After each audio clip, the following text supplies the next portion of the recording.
Okay, so get this.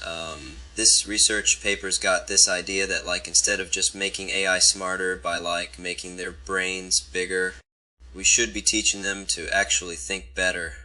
Hold on there, before we get into the meat and potatoes. So to speak, let's say hello to our listeners first. Welcome to this installment of Linkvity's Deep Dive.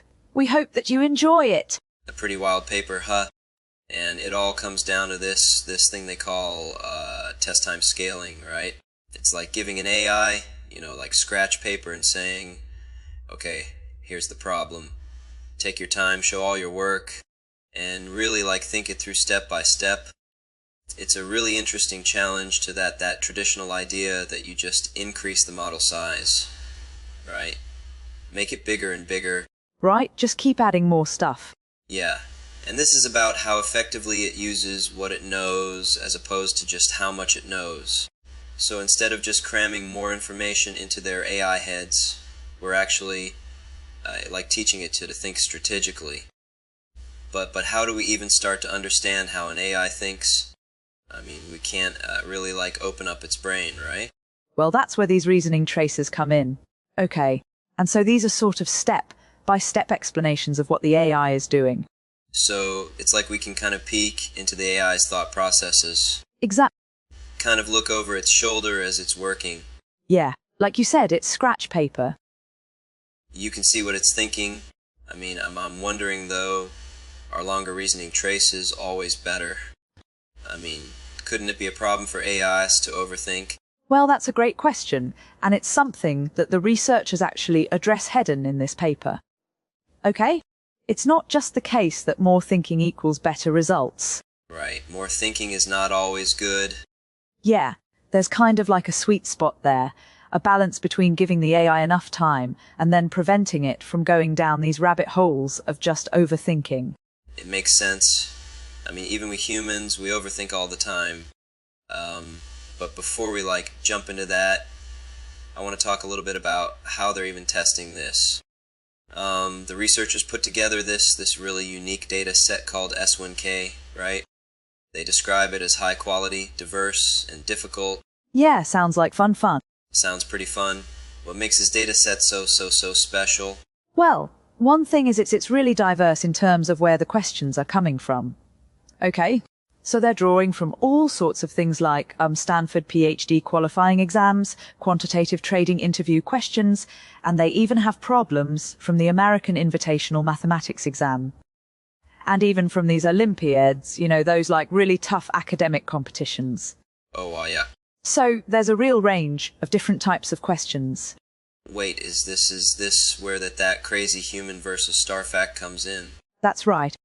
So, one of the questions comes from the astronomy section of one of the Olympiads, and it asks what the sun's temperature would be if it produced the same amount of power per unit volume as a human.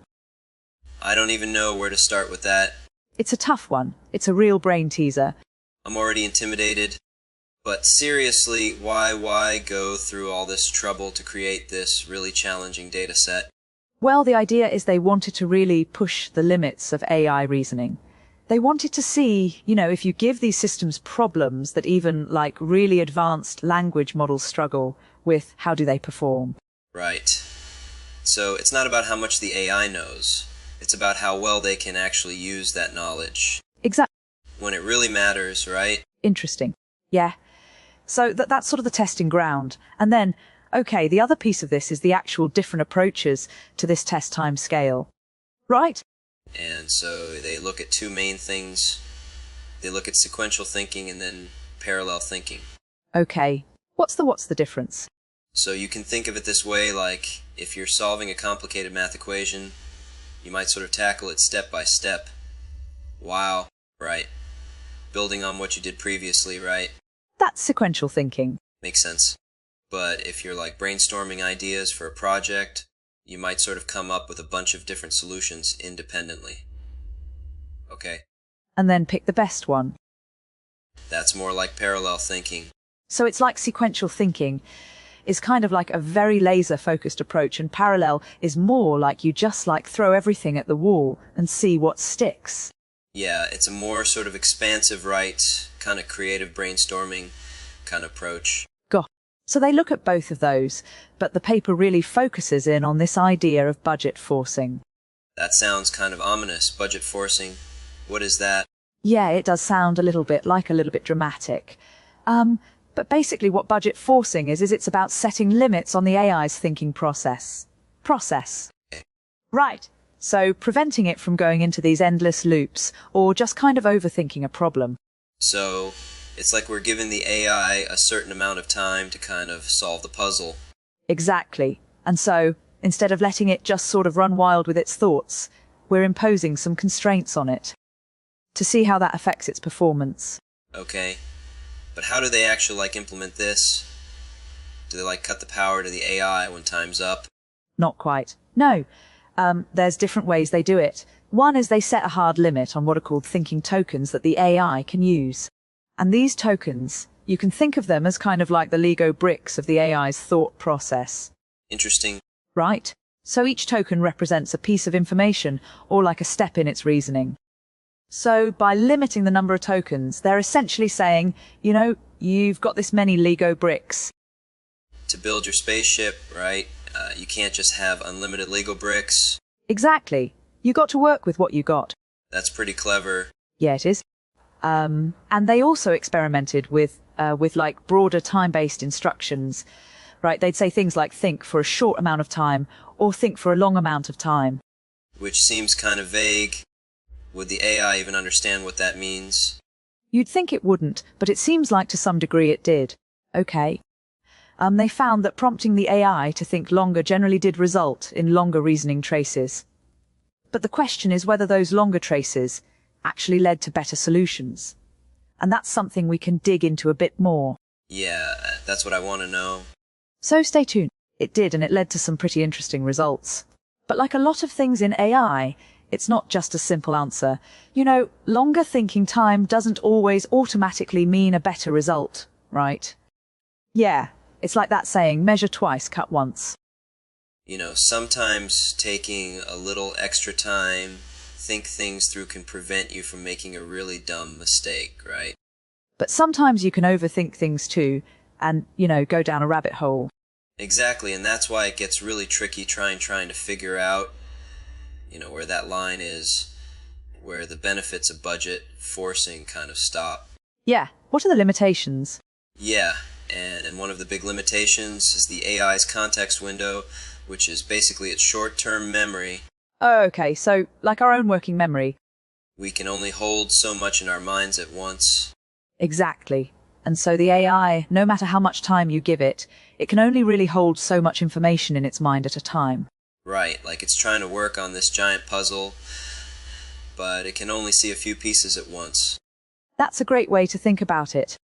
And that highlights, how complex this all is. It's not just about finding one weird trick to make AI smarter, right? There's no silver bullet. Yeah. It's about understanding how all these different factors work together. The thinking time, the memory capacity, and then the actual complexity of the problem itself. Yeah. It's like we're trying to tune this really complicated machine. All these different settings and dials to try to get it to run smoothly. Exactly. Now, another really fascinating thing they found was this thing about rejection sampling. Yeah. Remember how we were talking about how sometimes shorter reasoning traces actually led to more accurate answers? Yeah. It seemed kind of backwards, right? Like the AI was thinking less and getting better results. It did, and it's kind of counterintuitive. But the researchers wanted to understand why that was happening. So they were like, okay, why is thinking less sometimes times better? Yeah, and so they looked at all these cases where the AI got the right answer with a shorter reasoning trace, but then got it wrong when it had more time. And what did they find? Well, it seems like when the AI has a limited budget, so to speak, it's forced to be more efficient with its thinking. Right, it can't waste time. Exactly, it has to get straight to the point. Okay, but when it has more time to think, sometimes it can get sidetracked or start backtracking, and that actually leads to more errors.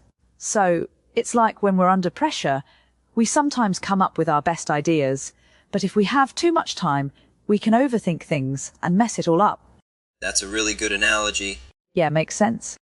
And it raises some really interesting questions about thinking itself. Yeah, for both AIs and humans. Exactly. Like, what can we learn from AI? If we can train AI to think more strategically, can we learn to do that ourselves? Yeah, that's a cool idea. Like, if AI can avoid these thinking traps, maybe we can too. Exactly. Alright, so now let's switch gears a bit and talk about that other approach to test time scaling. Parallel thinking. Remember how we talked about it being kind of like brainstorming multiple ideas at once? So the paper looks at two main ways to do parallel scaling: majority voting and tree search. Okay, what's majority voting?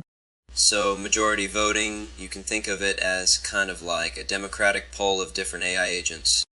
The AI generates multiple solutions independently, and then the answer that shows up the most is the one that's selected.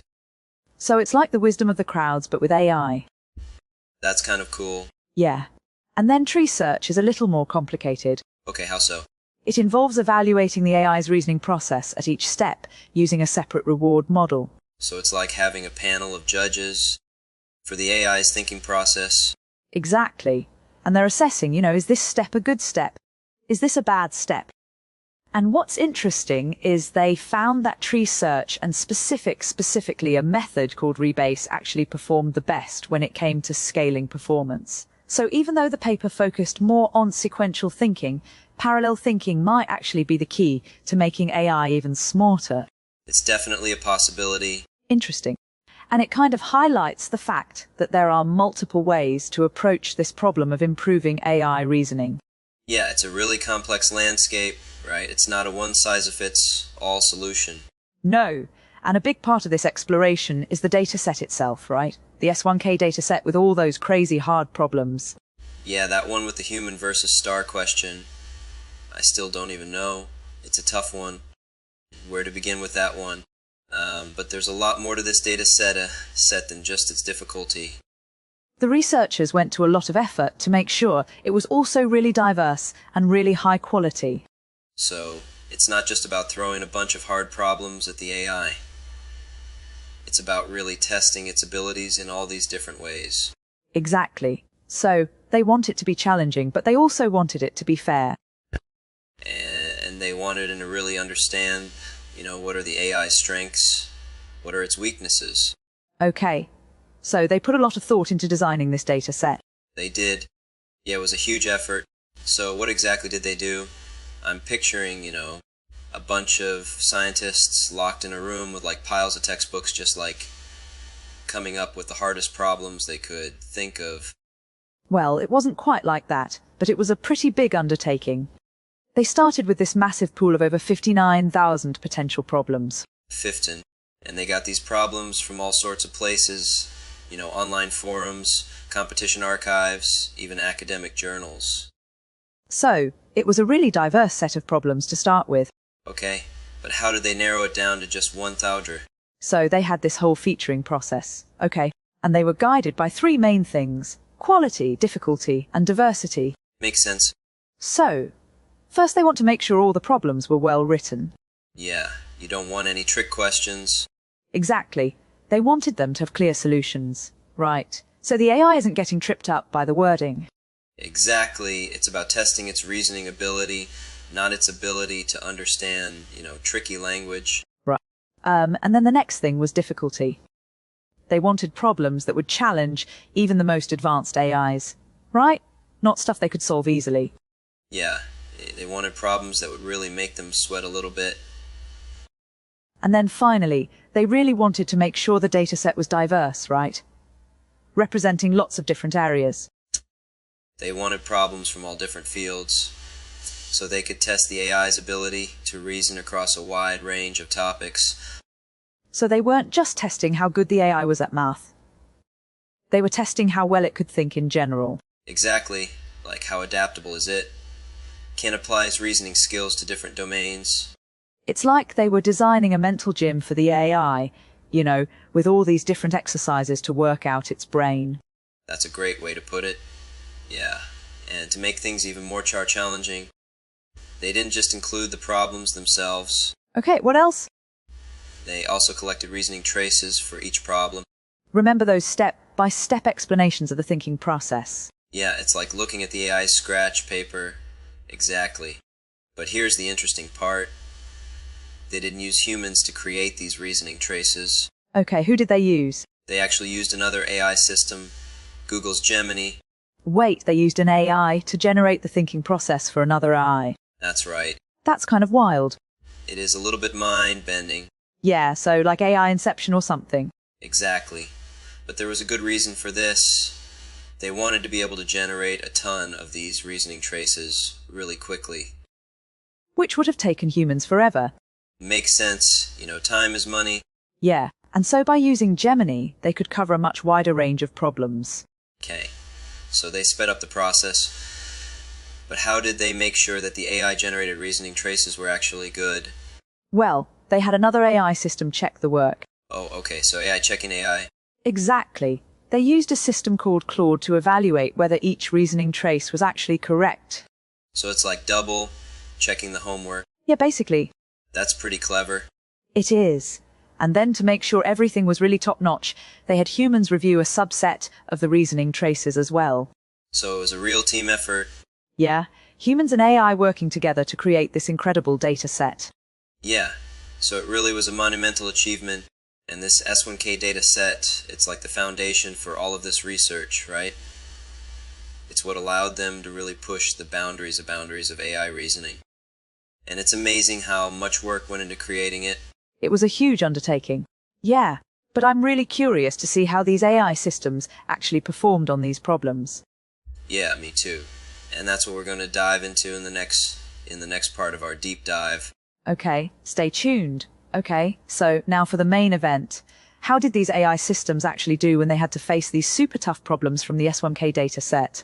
Yeah, they really put these AI models to the test like the Mental Olympics for AI. Exactly. And they tested them on a bunch of different benchmarks to assess different parts of their reasoning abilities. Like a comprehensive exam? Yeah, testing all their skills. Cool. What kind of benchmarks did they use? Well, one of them was the American Invitational Mathematics Exam, the AAP. Oh, wow. I've heard of that. That's like for high school students, right? Yeah, but it's notoriously difficult. Yeah. Even I would struggle with those questions. Yeah, a lot of people would. And what else?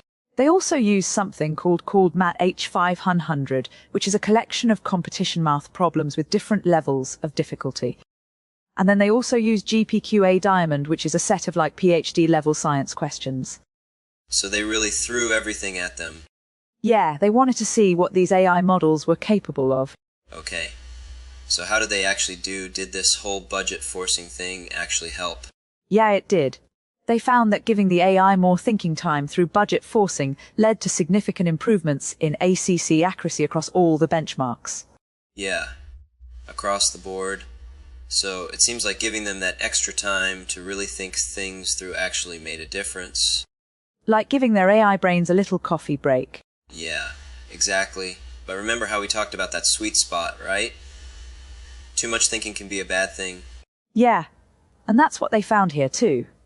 The benefits of budget forcing eventually plateaued. So giving the AI unlimited thinking time did make them infinitely better. Right, there's still limits. Exactly. And one of those limits, as we talked about before, is the AI's context window. It's short-term memory, right? I can't remember everything. Yeah. So even if you give it all the time in the world, it can only hold so much information in its mind at once. That makes sense.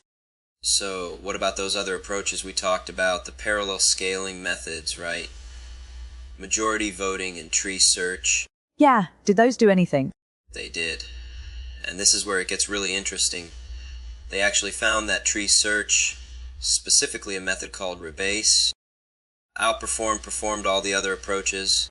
Oh, wow. So parallel thinking might be even better than sequential thinking. It seems that way, at least when it comes to scaling performance. So it's like giving the AI the ability to explore multiple solutions at the same time. Yeah, exactly. Kind of like a massive brainstorming session. That's pretty cool. It is. And it challenges that old idea that to make AI smarter, you just need to make the model bigger, right? Just keep adding more layers. Yeah. This research suggests that it's not just about the size of the model. It's also about how it actually thinks, how it uses what it knows. Exactly. And optimizing the thinking process through things like test time scaling and parallel processing can lead to huge improvements in AI reasoning. So it's like we're moving beyond just brute force AI and into this new era of like smarter, more strategic AI. Yeah, it's a really exciting time to be working in this field. It is. But it also makes you think about like, what does this mean for the future? Yeah, what happens when AI can reason as well as humans, or even better, right? What happens when AI can help us solve all sorts of problems that we've been struggling with for years? It's a big question, and there's no easy answer. But this research gives us a glimpse into what that future might look like. And it's a future where AI can not only solve problems, but also help us understand the world in new ways. Yeah, and maybe even understand ourselves better too. That's a really cool thought. It is. Well, we've covered a lot of ground today, from budget forcing to parallel processing to the amazing S1K dataset. Yeah, my brain is definitely full, but this is just the beginning of the journey, right? There's still so much more to explore. Exactly. And we encourage you to check out the original research paper if you want to learn more. Yeah, and maybe even try applying some of these AI-inspired thinking techniques to your own life. Right. If AI can learn to think more strategically, why can't we? That's a great question to leave us with. Thanks for joining us on the Linkfitty's Deep Dive.